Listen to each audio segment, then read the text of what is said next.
Hello, and thank you for tuning in to Monday with the Mayor on 18 WJTS. I'm Joyce Murrell, sitting down with Jasper leader, Mayor Dean Vonderheide. Hi, Joyce. Dean, thanks for having us again. It's always a pleasure. It always is, yes, thank you. Absolutely. So there's several things going on in Jasper, as per usual.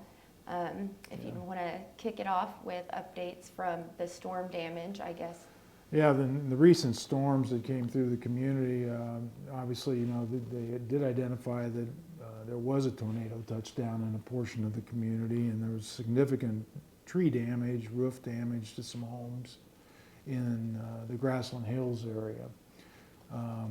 That cleanup, and of course it was across the entire community, but the cleanup took place over the last week and a half, and it's really, I think, impressive to see how our community pulls together and to try to get things back the way it was as quickly as they can.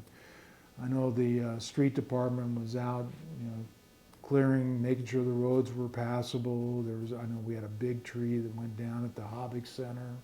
It blocked St. Charles Street, and they had that cut up and hauled off in no time at all.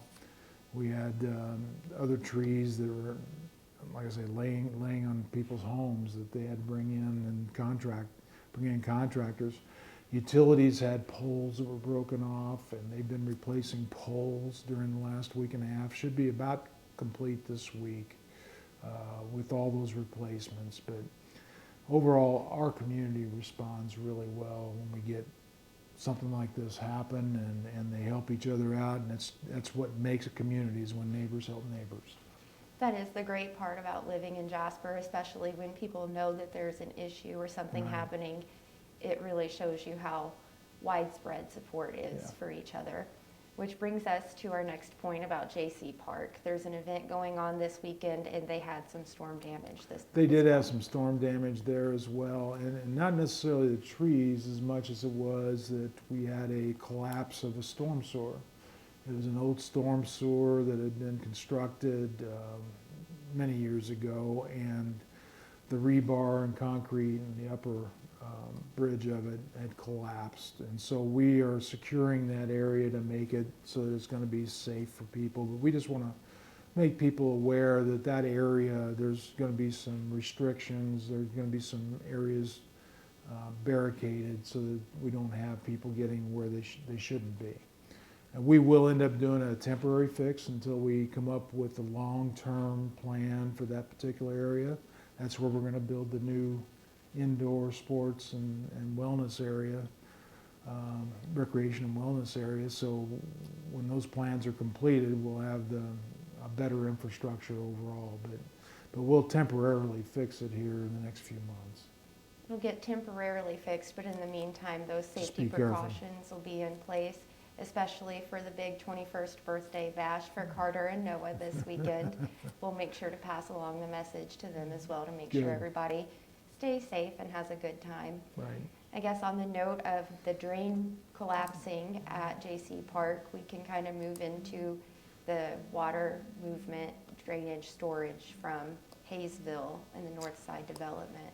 Right. Well, we've been working with the regional sewer district with Du Bois County and trying to provide sewage treatment processing for the Hayesville and Portersville areas in the northern part of the county. And we've got some proposals that were given to us by our engineering departments, and we've gone through those proposals, and there's a recommendation that they're making. And this is a project that wouldn't be complete until the end of 2024, 2025. But it's one that you have to plan for, because it's going to require an extensive amount of investment in infrastructure.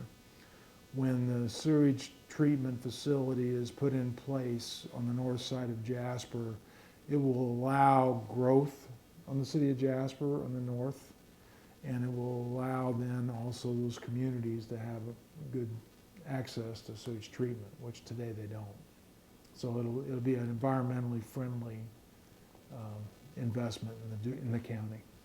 An environmentally friendly investment that's a really forward-thinking move on behalf of the city of Jasper, just as an investment in the community.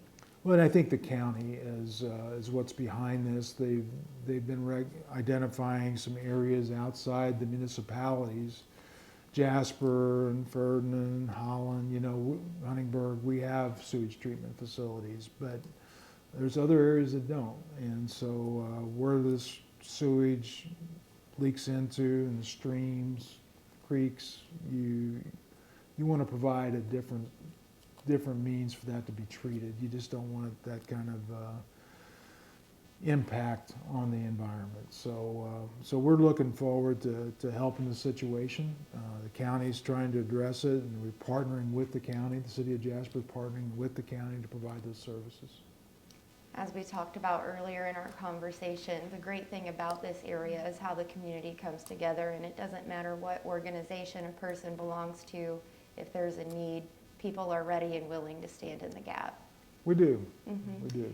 And not just city and kind of government departments, it's also clubs and organizations from schools, such as the Mayor's Youth Council. Right, and the Jasper Mayor's Youth Leadership Council this past Friday had a fun run, an 80s fun run. So you got dressed up. I forgot what it was like to live through the 80s, but they kind of reminded me with all the colors and their decorations that they had and the music.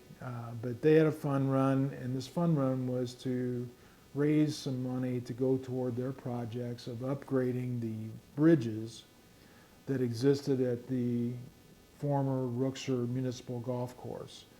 That is being converted into a disc golf course, and with these bridges upgraded, it will extend the Riverwalk by an additional 1.5 miles. And then we'll have access to an 18-hole disc golf course that is going to be second to none in the area. So this is a big project for the youth. They were really excited about it, and their fun run. It was extremely cold evening.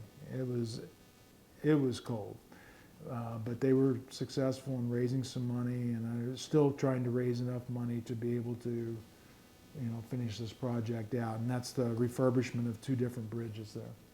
It sounds like they make the most of it, They do. if it was a little chilly.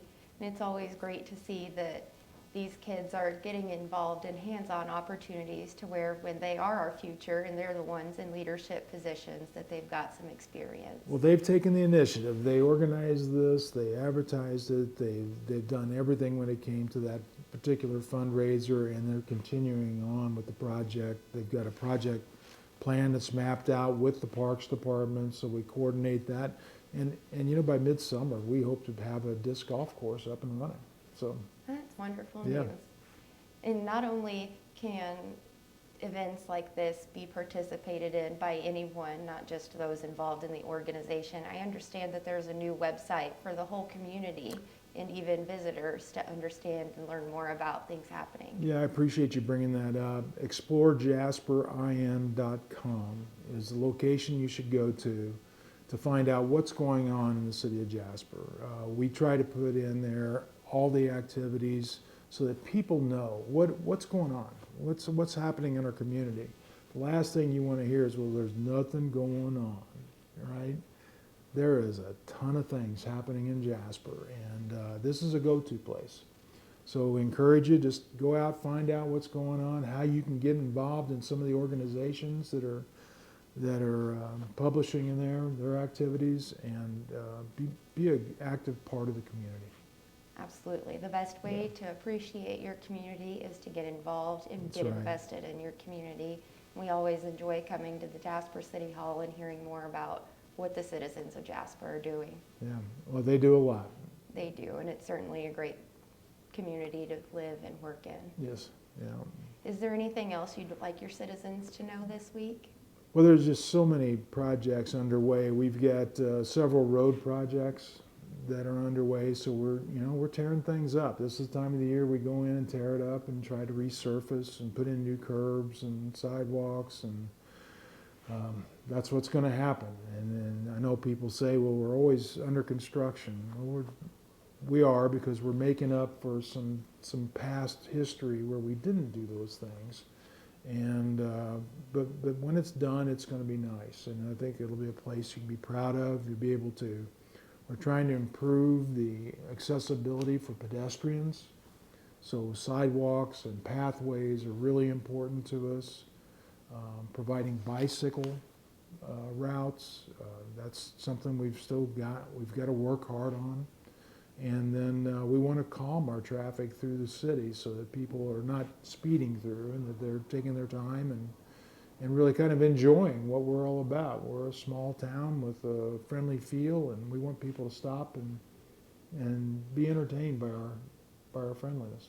And we want our construction workers who do so much hard labor to keep our city maintained to stay safe. We want them to be safe, no doubt. When you're in a construction zone, slow down. Be aware that somebody may pop out behind a truck. Absolutely, because those construction workers are someone, and they're someone's family, and at the end of the day, we all want to be able to enjoy the community, Right. including a new refreshment district that Jasper is considering. Right. There's some new legislation that is going through the state, and it's gonna, if it passes, it would allow communities like Jasper to identify I don't know how they're referring to it at this point right now, but it is an area where you can buy a beverage and be able to walk in this particular area. Designated outdoor refreshment area, That's DORA. DORA, designated outdoor refreshment area. So you'd be able to buy something and walk around that particular designated area, with whatever kind of beverage you choose. Mm-hmm. That's been utilized in other parts of the state as well as in other communities outside, in Michigan and some of the places we visited. This particular item has been brought up for a couple of years, and is something that is being, I think it's the catalyst is the Heart of Jasper organization, as they look at ways that we can grow the downtown engagement and activities. This is something they feel strongly about, that it would help develop that. So if the state passes the legislation, then it would allow the municipalities to take action on that. And if they so choose to, Mm-hmm. we would designate an area. We haven't identified the area or anything, so we're watching that state legislation pretty closely. You and I got the pleasure of hearing Senator Mark Messmer speak about the DORA legislation that would allow these areas where Right. there are so many businesses within a certain parameter to allow patrons to take their beverages outside within the area designated with signs to Right. enjoy their beverages. And especially with the revitalization project of the square, we just want people to be able to enjoy the investments that our tax dollars are going to. Yep, no doubt about that. Again, it's bringing community together. Let's make the downtown a social gathering place, and with enough activities to where we have the entertainment that we so desire. Absolutely. Yeah. In that, as I understand, the square quadrant 2 is coming along nicely. It for that. is, and I've been out for a couple weeks, and as I came back to work on Monday and went around the square, it was nice to see the work that has been completed, and then we're moving forward with this project. And obviously the downtown, we're going to get this completed this fall. Still the target is mid-October. And when we get that completed, we're going to have something. We're going to have something really nice and inviting. So, but we do it one quadrant at a time, and it's disrupting. It's ugly for a while, but then it will turn into something really, really nice. Absolutely. That ugliness and keeping everybody safe will all be worth it in the end when we all get to come together for that fellowship to enjoy that new area. I think I mentioned before when we were doing the water replacement lines that, from a 3-inch pipe, you might have a 1/4 inch or so of pass-through because the pipes are so old and aged. We need a new water infrastructure, and we need a new stormwater infrastructure. And that was the primary reason for the renovations that we're doing, is you're gonna tear it up, put that in, well, what do you put back? Do you put back just blah, or do you put back something that is more inviting? And we chose to do that. Absolutely. Investing in the town from the roots up is how we grow such a strong community. That's right. And we certainly love living in Jasper. Well, good. I'm glad to hear that. And we're glad that you made time to sit down with us this morning. Well, thank you for having me. Thank you. And thank you for watching Monday with the Mayor on 18 WJTS. I'm Joyce Murrell.